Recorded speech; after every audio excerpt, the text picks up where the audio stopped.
Hello, it's Chaplin 73. Hello, I haven't done one of these interviews for a while, but today I am joined by Angela. Hello, Angela. Hello. And I will let Angela tell you all about herself. So, who are you, Angela? What do you do? And where are you based? So I'm Angela Parks. I've got a company called Articulate Sage Limited, which provides business support to artists. And the way I describe it is being an artist is running a small business. And the skill set you need to run a small business is very, very different than the skill set of being an artist, being a creative. So I do things behind the scenes so that artists can focus on the creative bit and still make a living. I'm based in Southsea, used to be based in Cheltenham, but a lot of my clients are based down here. And during lockdown, I came down to see them, had quite a lot of meetings, particularly with my dog Size, and loved just hanging out at the beach when everything else was closed. So just decided on the spur of the moment, actually, just over 12 months ago, I'm going to move to Southsea. Fabulous, fabulous. Like you say, being an artist, a lot of people forget that there are a lot of bits to being an artist. It's not just sitting and painting all day, and it's kind of very easy to forget that people don't just do art when they are an artist who is first starting out, at least in business. Obviously when they're a very established artist, they may have people who do things for them, but when they first start out, it's very much running your own business, isn't it? There's lots of other skills involved. Yeah, in some ways, I actually think the less established you are, the more likely it is that you need the support of those people around you. Because once you've got a successful business, once you're a successful artist, you know that if you do a print release, it's going to sell. Whereas when you're an emerging artist, it's like, well, okay, I could make some prints, but it's going to cost me money to make the prints. And then how do I know people will buy them? How am I going to sell them? Am I going to sell them direct? Am I going to sell them via galleries, which means I lose a certain amount of commission?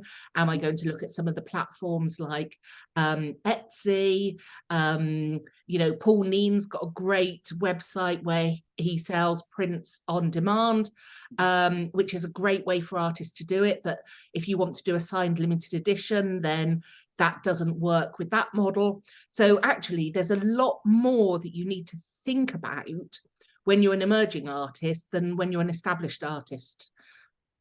Yeah, definitely. I've spoken to artists. I never went to art school. I never, did a college degree in art or anything. I'm self-taught, but I've spoken to people who have gone to art college and things, and they've said, that they concentrated on the art side of things and didn't realize how many other bits there are, other skills that they needed to actually, become an established artist. Even dealing with a gallery, dealing with getting your work out there is a very difficult thing. I know my dog Size did that TED talk where he was talking about that he went around lots of galleries, traipsing around galleries and be told no, and now look at him. Absolutely. It's just fabulous that from that.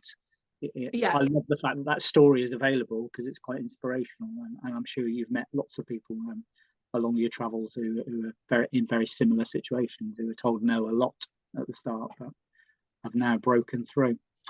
Well, so I've always been a believer in life that the only way to guarantee the answer is no is not to ask.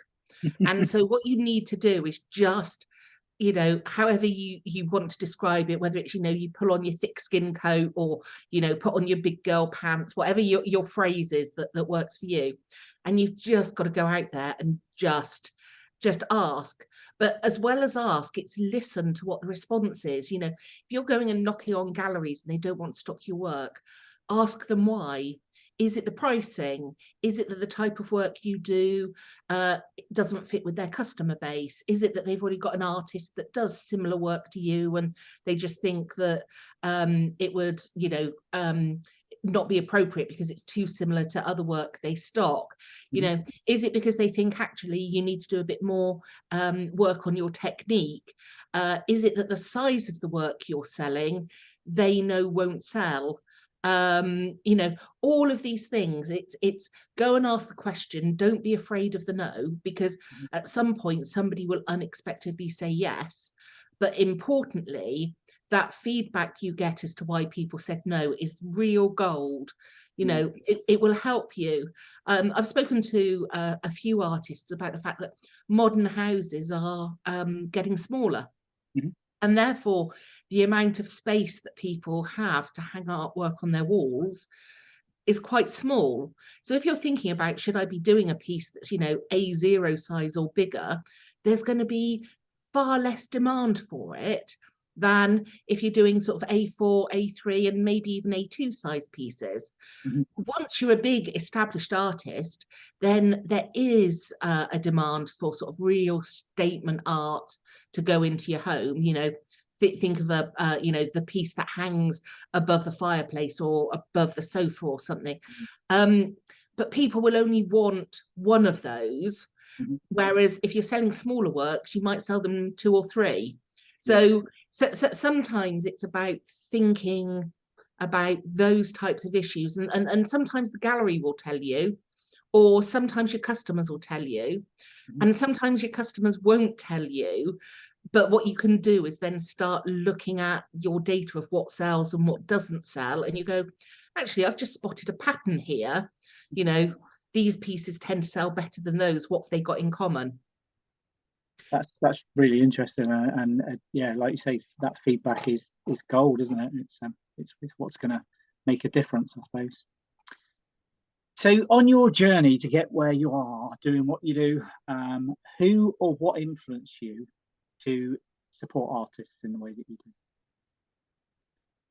do? So I've always had a huge love of art and a complete lack of talent in that area myself. So I really like hanging around artists. But I think the key sort of thing that led me to where I am now is when I was running Cheltenham Paint Festival with Andy Dice Davis. We'd have lots and lots of artists every year, about 120 of them. And I just realized that there wasn't a natural link between those whose work I thought was brilliant and those who were successfully making a living as an artist. And I also learned from the questions that people were asking me that the reason that those people that I thought were brilliant weren't successful is because they didn't have a business background, which you wouldn't expect. You know, in the same way I don't have artistic skills, I wouldn't expect somebody who's an artist to have the sort of knowledge and experience that I've got.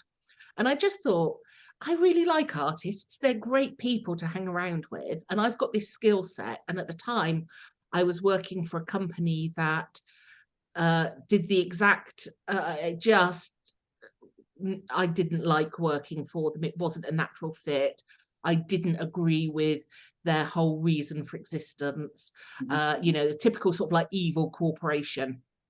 And I thought, I'm really enjoying all the things I do where I'm having direct contact with artists, and I think I could help them. I think I could make a difference. So I just decided to take the plunge. I was also really lucky that I happened to mention to my dog Size that I was thinking of doing this, and if he ever wanted a project manager to let me know. And fortunately, at the point where I thought I can't do my old job any longer, he said to me, oh, if you're coming down, he knew that I used to come down to the Created in Portsmouth artist open studio trail. He said, if you're coming down, I'll have a quick catch up with you. I've got an idea for a project in the future and might be interested in, you know, working with you as project manager. And just that was enough to say, well, yeah, I'm going to go for it. And this is why a lot of my clients based in Southsea was that weekend when I told other artists, you know, people like Donna Poindexter, Rua Brooks, Samo, Fark, met up with them, and they're like, oh, what are you up to? And I'm like, actually, this is what I'm doing. They were like, oh, that's great. I can see how I could work with you. That's brilliant. So yeah, it was Southsea artists that made me what I am. Brilliant. It's great story though. You know, it's just a perfect timing of things that just fell into place, which is really nice. What is your proudest moment since you started your business supporting artists? I don't have a single one. I mean, my dog size inside was phenomenal, and being part of that journey, I was just an absolute lifetime highlight. But equally, at about the same time that was happening, I managed to get Jimmer a grant from the Arts Council that allowed him to give up a job that he didn't like so that he could become a full-time artist. And being able to fundamentally change someone's life like that, isn't that what we should all be aspiring to do with our lives? And then I worked with Samo. He wanted to produce a book of drawings of transgender people.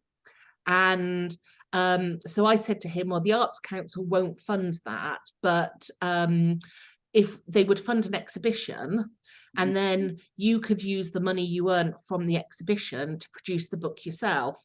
So being able to help someone to achieve something that was real activism, as far as we're aware, it's the first ever transgender art exhibition. You know, that was a real highlight as well. So there's lots of different things with lots of different clients. I tend not to take on clients unless I both adore what they're trying to achieve and really, really like them as a person. And when those two things are ticked, it's then really difficult not to say that what you've achieved is you know, is a highlight. Yeah, definitely. Lots of proud moments. Very much so. So the next question, the penultimate question is, if you could spend 24 hours with an artist, living or dead, who would you choose to spend your time with, and what would you get up to? So I adore Picasso's artwork, but he was a misogynistic asshole. So as much as I would love to have met him, I don't think I'd want to spend 24 hours with him. I think that would make me quite angry. This is a really difficult question because I know so many artists, and in many ways to spend 24 hours in the pub with people like Corp and Jimmer and Donna Poindexter and Background Bob and his dad would just have me just be a joyful day in my life. But I think, can I have two? Can I have a male and a female? You can have what you want, Angela. Brilliant. So there's a Bristol-based artist called Getting Up to Stuff who has done two pieces that are standout artworks that I've ever come across. One of them was before the Colston statue was pulled down. He did a piece in the shape of the slave boat with little figures, and then around the outside it said all of the like modern slavery professions, so things like nail bars and car washes and so on.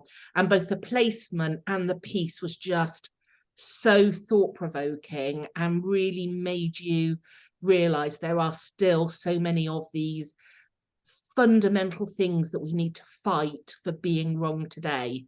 And then he also did a piece which was a teddy bear reaching out to touch the back of a man with his head in his hands in despair at first floor window level, which was a male suicide awareness piece. And that, in fact, is actually the screensaver on my phone, because that piece just really speaks to me, both in terms of the content and the execution. So I'd quite like to spend time with Getting Up to Stuff, talking about their artwork and their inspiration. And then on a female side, Indy Matherow, who does the most amazing photorealistic drawings and has been such a real support to me, encouraging me in everything I do, giving me feedback, really positive feedback on stuff that I do. We spend quite a lot of time online chatting to one another, but I've never actually met her. And she's phenomenal. The amount of work she does putting effort into supporting other artists by sharing their work and just bigging them up.